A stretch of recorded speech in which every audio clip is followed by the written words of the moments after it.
Asalin hanyar samun kuɗi a social media.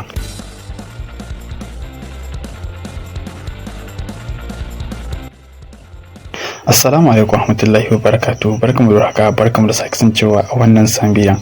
A cikin wannan bidiyon zamu tattauna ne akan abubuwa guda 4 wanda a cikin wannan bidiyon ya kamata a ce ka sani social media da kuma online mun raba su gida biyu wanda zaka ji bayanan su a cikin wannan bidiyon. Kuma sannan a cikin wannan bidiyon zamu tattauna ne akan abubuwa guda 4. Na farko, yadda kamfanin social media suke samun kuɗi. Na biyu, bambancin samun kuɗi a social media da kuma online. Na uku, hanyoyi masu ɗorewa wajen samun kuɗi a online da kuma social media. Na hudu, yadda kamfanin online suke samun kuɗi. Za mu tattauna wa'innan abubuwan ne a cikin bidiyon nan, ka biyo mu daga farko har ƙarshe domin ka kashe kwarkwatar idanka. Dan uwa, idan wannan ne farkon ziyartar ka wannan channel din ta mace Ibrahim TECHTUBE, kai subscribe ka danna alamar karrawa domin kasancewa kai dukkanin shirye-shiryen mu da zarar mu dora. Haka manta ka danna alamar like idan wannan bidiyon ya burge ka. Mu shiga cikin bidiyon. Yanda kamfanonin social media suke samun kuɗi. Ta yaya kamfanin social media suke samun kuɗi? Kamfanin social media kamar yadda ka sani kamfanonuwa ne da suka samar da wani application ko kuma suka samar da wata manhaja wacce zaka iya shiga ka tura dukkanin wani abin da ka tura sako ko kuma ka tura rubutu ko kuma ka tura bidiyo. Wannan ya danganta da dukkanin wata social media da zaka je kai posting akai ko ka tura dan uwanka sako ko kai anshi sako a ciki. To wannan ya anshi ita ce na social media. Social media to ya kai ta yaya kamfanonin social media suke samun kuɗi? Da fara babbar hanyar samun kuɗi na social media shine saida bayanai. Saida bayanan mutane. To ta ake suke iya saida bayanan mutane? Ta yaya ake suke iya saida bayanan mutane? Wannan ya zama kamar talla ne. Kamar talla ne lokacin da suka dauki wani abu, kamar a yanzu sun dauki wani abu sun tallata muku haka, zaka tallata muku to mutum nawa ne suka ce suna son wannan abun, to mutanen da suka ce suna son wannan abun to sai a saida bayanan su cewa ga wasu sun ce suna son wannan abun. To idan kuka ce kuna son wannan abun za a yi muku advertising din sa ko kuma a sanar da kamfanoni kaza a waje kaza a nahiya kaza a yanki kaza an fi son kaza. Za a sayo da kamfani wannan datar, yana zuwa shi kuma zai kawo muku wannan abin da kuke da bukata. Ka gani dama ya san wajen da yake da bukata ya kai abinsa. To shine talla na fili da na zahiri social media suna yi, wanda ya zama cewa ko a online mai fi tafiya a waje kaza su kuma sai su kai shi ko ba online ba sai su kai shi ko da a shaguna haka da sauransu su sayarwa mutane. Na biyu kuma a ciki shine sai da bayanai. Kamfanonin social media suna matukar samun kuɗi da sai da bayanai, irin data na mutane. Kaka cewa irin wai bayanan ka na waya da menene, to bayanan naka na waya da dai sauransu su ma suna yi ba su siyar. Amma dai suke iya sayarwa, suna sayarwa ne wani abu wani kuma dama kasuwanci ne wanda za su iya, suna dama iya saida wannan abin. Saboda menene? Saboda wannan abu ne na sha'awarka, abin da yake so, abin da yake son kalla da dai sauransu. Kamar irin yanda za su iya saida bayanan ka kuma ce sun samu bayanan ka kuma sannan za su amfani da shi su samu kuɗi. Kamar irin yanzu idan mutum ya dauki wani abu zai yi advertising ɗinsa a social media ko a Arisas ne ko a wani social media ne da za ka yi advertising ɗinsa, to za a yi advertising ɗin wannan abin ne ga iya mutanen da kai target audience ɗinka. To ka gani an yi amfani da bayanan mutane, kai ma da kanka kai amfani da bayanan mutane ta hanyar tura musu abin da kake so su gani ta hanyar, amma dai sai ka biya. Sannan zaka iya tura musu wannan abubuwan su gani a hanyar advertising. Baka san su ba san ka ba, amma dai duk wanda ya biyo wannan hanyar to ka tabbatar da cewa kuna tare. Zai iya ganin aikin ka ko kuma zai iya ganin content ɗinka ko zai iya ganin advertising na kasuwancin ka, abin da ka tallata akan social media. Inda har kai target na irin wa'annan abubuwan to shi ma kansa yana cikin wa'annan abubuwan. To ka gani shi ma a kansa a rike datarsa kuma sannan za a haɗa ku kuma sannan za ku haɗu. Zai ga abin da kake yi wanda ya kasance cewa yana da bukatar wannan abin ko bai da bukata. To amma in da ya bi wannan hanyar to zai iya ganin wannan aikin naka. Abin da ka ba shine kamfanonin social media suna neman bayanai a wajen mutane.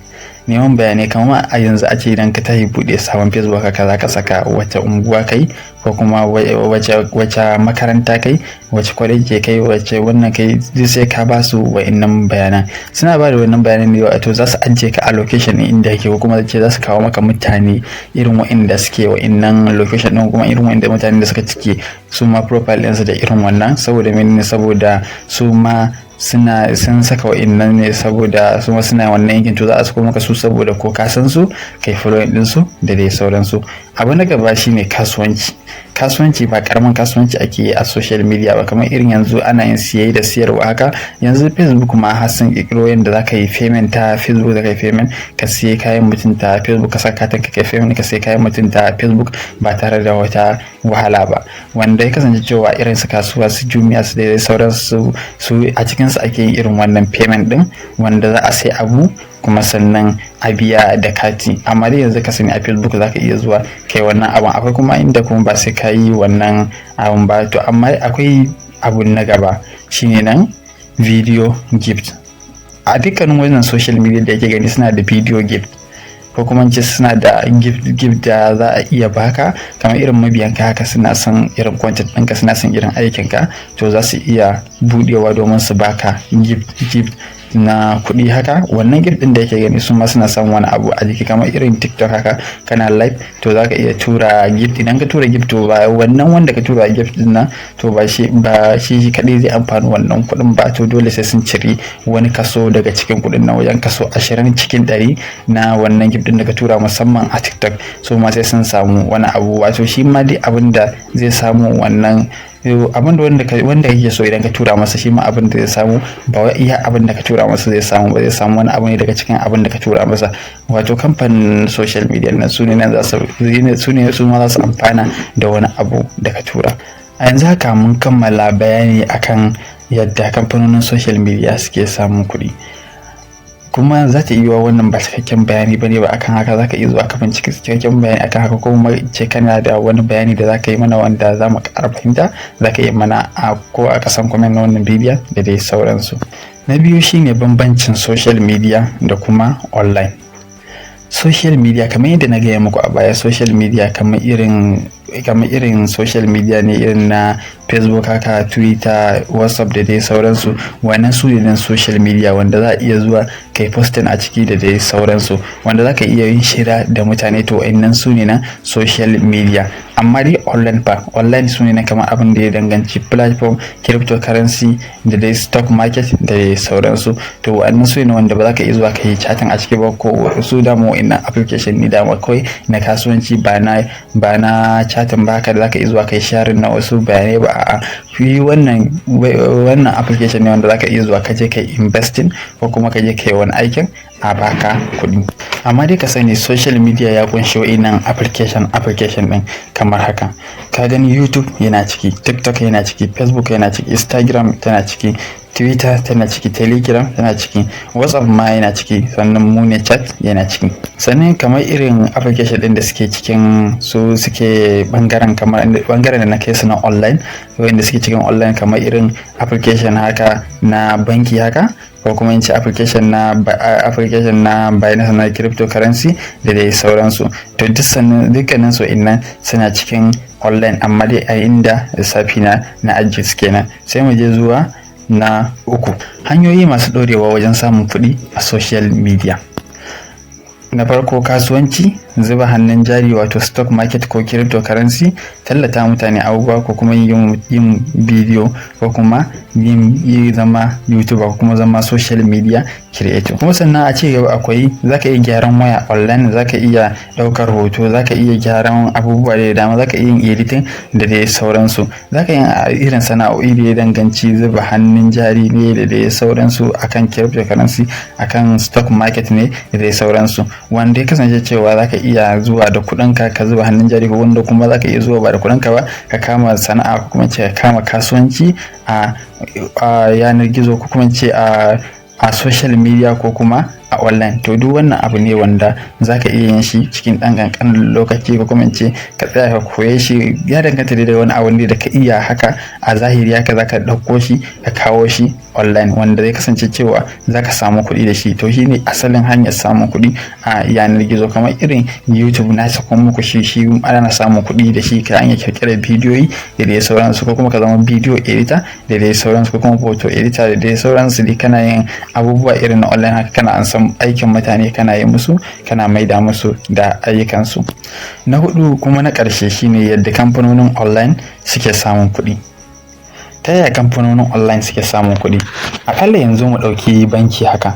Banki za a gani cewa banki ne guda suna da wani bankin ma ba su da branch amma dai suna da application, suna da dukkanin wasu takardu da ya kamata a ce ka sani, da ya kamata a ce ka san su na gwamnati wanda suka bashi su dama su hada-hadar kuɗi.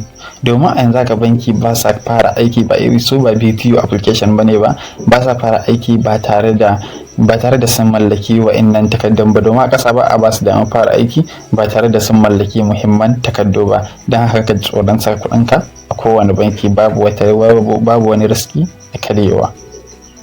Amma dai mai duba ga yadda banki suke samun kuɗi. Ta yaya banki suke samun kuɗi? Banki suna samun kuɗi ne ga transaction ɗin da za ka yi kai da wancan wanda da yake da bankin ne ko kuma wanda bai da bankin ne, da akwai charges da za su yi maka. To wannan charges din za su yi maka suna da kwastomomi miliyoyin irin ka wanda suka yi fin wannan transaction din da kai. To da a cikin su za a samu, akwai wanda za a samu naira 10, akwai wanda za a samu naira 20, akwai wanda za a samu naira 5. Idan har ka tattara wa'annan kuɗin nan nawa ne? A 100 sau 50,000 shine ne miliyan 5. 100 sau 50,000 shine miliyan 5. To akalla mu dawo miliyan 5 din nan, a ce a dukkanin wani transaction naira 100 guda ɗaya sau 50,000 din nan sun caji naira 10. To ka lissafa gani zai koma cewa sun samu ribar da ya kai naira 500,000 a cikin transaction na miliyan 5 sun samu naira 500,000. Ya hake gani sun samu naira 500,000. Wannan ba karamin kuɗi bane ba, kuma sannan ce wannan ba karamin farashi bane ba suka samu, wanda kuma za su samu fiye da abin da ma ya fi wannan. Ya danganta da yawan kwastomomin ka gani kenan banki ba magana karewa. Haka kuma akwai bangaren siyan data ne da dai sauran siyan kati, siyan data da dai sauransu da za ka iya yi da application din su suma, wanda ya kasance cewa shi ma ta nan suna matukar samun kuɗi da shi. Sai kuma abu na gaba shine kuma a ce stock market ka san da cewa dai hannayen jari ne wanda ake zubawa. Kamar yanzu idan ka zubawa kamfani hannun jari, to kamfanin zai tashi ya duka yin abubuwa kamar haka, yana abubuwa fast ya mallaki abubuwa da dama, yana yin kasuwancinsa saboda ya samu kuɗi. Ka gani ana samun kuɗi yawa ta hanyar da za a ce an zo ana